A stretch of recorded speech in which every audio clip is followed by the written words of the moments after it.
C'est Duelist, j'espère que vous allez bien. Aujourd'hui on se retrouve pour une nouvelle vidéo deck profile Monde Ténébreux qui est basé sur un x3 deck de structure. Le Monde Ténébreux qui est sorti le 1er décembre 2021. Donc je suis désolé pour les retards de ces dernières semaines, il y a eu des gros problèmes. Et j'en ai encore pour l'enregistrement, donc du coup je suis désolé pour ça, mais je vais essayer d'être plus vigilant la prochaine fois.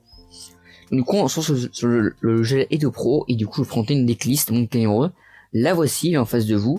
Et donc je vous explique un petit peu pourquoi j'ai fait ces choix là, le nom des exemplaires, etc.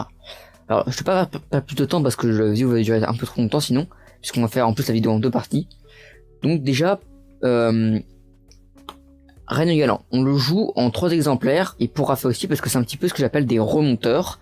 C'est ceux qui vont mettre ils ont un effet de défausse. Reine Galant tutorise alors que lui pète les cartes de terrain, et chacun peut remonter un Monde Ténébreux en main pour pouvoir se spé depuis le cimetière. C'est très fort, et c'est pour ça qu'on les joue tous les deux en x3. C'est un peu les boss monsters à base. Ensuite on a Snow, elle te permet de tutoriser n'importe quelle carte de l'archétype en étant défaussée. Ça c'est très très cool un basse mytho, puisque juste être défaussé et piocher, et tuto n'importe quelle carte, c'est tellement fort qu'on en a vraiment besoin, et elle te permet de tuto n'importe quelle carte dont tu as besoin après. On continue avec le starter qui est Genta, le porté du Monde Ténébreux. C'est une carte qui est le starter parce qu'elle a pas besoin d'un effet de défaut, c'est-à-dire qu'elle peut se défausser par elle-même et tutoriser la carte dont on aura besoin, le portail que je vais vous montrer juste après. Donc c'est le starter, il faut jouer en x3, elle est trop cool, on a vraiment besoin pour démarrer plein de combos, c'est un moteur principal, donc évidemment on la joue en x3. Sylva, c'est donc le Seigneur de la Guerre. C'est une carte que moi j'adore beaucoup trop jouer parce qu'elle te permet de faire des FTK trop bien. Pourquoi? Parce que tout simplement, si tu go 1 et si tu l'emmènes de départ, bah t'es juste trop content en fait, parce que du coup tu passes la fusion Grafa très facilement.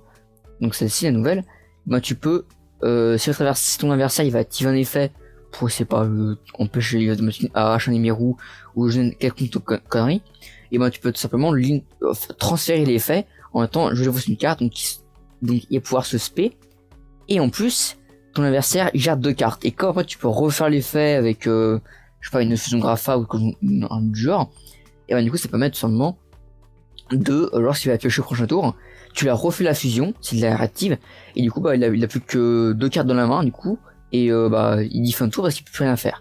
Et ça donnerait des évolutions FTK trop cool, et c'est pour ça que je joue en x2. Donc en plus c'est quand même assez stable, avec 2300 de batates, donc c'est quand même plutôt cool.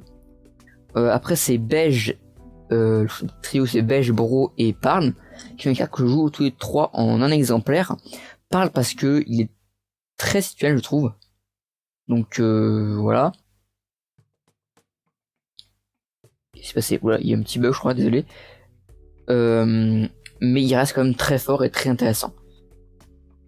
Bro, je joue juste en x1 pour une raison très simple, c'est qu'en fait il est pas spécialement utile, mais des fois il peut quand même parce que du coup on discard, tu pioches 1 par l'adversaire, tu pioches 2, c'est très simple, mais c'est pas forcément une carte dont t'as forcément envie d'avoir en main départ.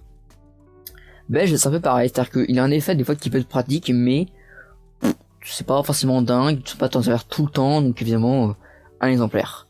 Après moi j'ai un petit package de Danger, donc 3 Bigfoot, 2 Thunder de tonnerre, et 2 ainsi que 1. 2, alors déjà pour Bigfoot parce que c'est un peu le plus fort qu'il y a dans le deck en tout cas.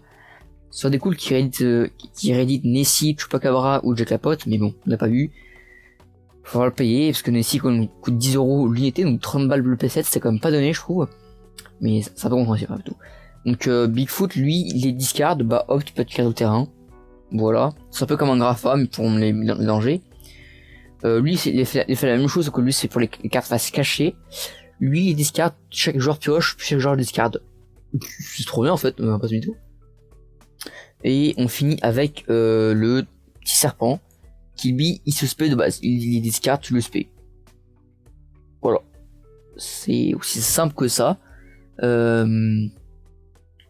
C'est pour ça que je joue en plus il est limité, c'est pour ça qu'on peut jouer qu'en x1. Donc voilà, c'est pour le package Danger. Pour les magies pièges on joue 3 fois le portail parce que concrètement c'est un peu la carte dont on a envie d'avoir facilement, soit en la main de départ, soit en tutorisant avec Genta.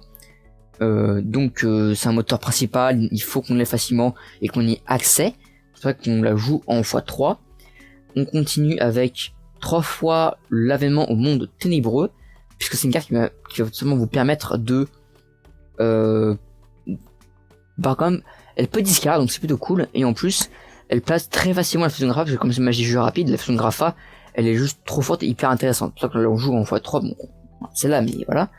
Du coup l'avènement c'est une carte qui est très stable et qui permet d'avoir vraiment une bonne forme de stabilité et de consistance vis-à-vis du monde ténébreux et les Sardec. Après 2 archives, pourquoi pas 2 et pas 3, parce que je vous pose la question, est-ce que vous allez vraiment jouer 3 fois les archives? Bien sûr que non. Les 3 archives c'est juste trop lourd en fait, c'est comme jouer 3 fois des cartes qui ont, du coup 2 playsets des cartes qui ont la même utilité. Non, ça sert pas à grand chose en fait. C'est hyper lourd pour absolument rien. Donc en plus c'est pas forcément une cible très ciblée, une cible qui va être très discard pour vos adversaires, parce que c'est pas forcément le moteur principal, mais il peut être quand même très pratique. C'est pour ça qu'on joue qu'en x2. Pour les magies on termine avec une destruction de carte. En fait on la joue en x1 parce qu'elle est limitée en fait, sinon on pourrait la jouer en x2 parce qu'elle est trop cool en fait. Tu l'as en main de départ, je suis tout le temps heureux. Je pose, si j'ai les pièges, je les pose et après hop j'active ça, je dis ça toute ma main, je repars dans des combos. Bref, c'est important de connaître cette carte là, cette carte là elle est juste trop intéressante pour l'archétype, c'est pour ça qu'on la joue qu'en x1 puisqu'elle est limitée. On fait 3 Skill Drain parce que, non mais Skill Drain c'est vraiment une carte trop forte pour l'archétype quoi. Parce que dès que votre archétype a des effets dans le cimetière et pas sur le terrain, dès que vous meulez, c'est bon, Skill Drain c'est une carte pour vous, parce que du coup tu payes 1000 et tu fais en sorte que tous les monstres sur le terrain n'ont plus d'effet.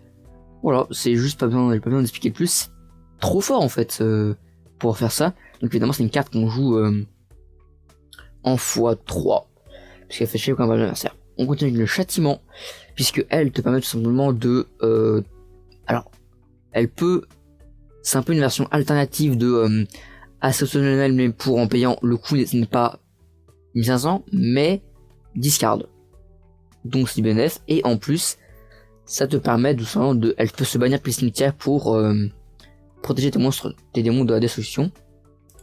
Ensuite on finit avec un petit brouillard des ténèbres, parce que elle te permet tout simplement de pas mal, quand l'adversaire meule pas facilement, ça permet seulement de aller leur couper un peu l'art sur le pied et leur empêcher de leur démarrer leur combo. Donc on continue avec 3 fois la fusion de Grapha, parce que elle te permet tout simplement de faire chier le monde. Dès qu'elle est là, elle fait chier un peu tout le temps le champ. Elle fait chier très souvent son adversaire. Je trouve qu'en vrai c'est un peu dommage que ce soit des monstres, des magies pièges normales, parce qu'on te met système dimensionnel, t'es mort, tu peux plus meuler, t'as plus d'effet, tu peux plus rien faire.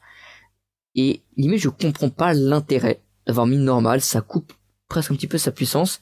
Après elle t'as peut-être trop cheaté, mais en vrai pour un monde ténébreux je trouve que ça vaut vraiment le coup d'enlever ce petit mot normal là. Et Konami, faites un errata, je sais pas, mais j'aime ce petit mot normal qui change tout en fait, qui est passé de très puissante à simple. Elle est forte, mais voilà. Donc c'est un peu ça. Le problème c'est qu'on a eu que celle-là dans le deck monde ténébreux, on n'a pas eu plus, c'est un petit peu dommage d'ailleurs, mais c'est comme ça, on n'y peut rien. Donc évidemment si le decklist que je vous proposais vous a plu, n'hésitez pas à mettre vos petits commentaires, votre pouce bleu et à rejoindre mon Discord pour pouvoir partager vos decklists à vous. Et excusez-moi encore pour les retards des dernières semaines, c'est un petit peu n'importe quoi. J'essaie d'être beaucoup plus vigilant, je l'ai fait un communiqué sur mon Insta et sur mon YouTube. Donc évidemment on se dit à une prochaine vidéo. Allez, salut, ciao.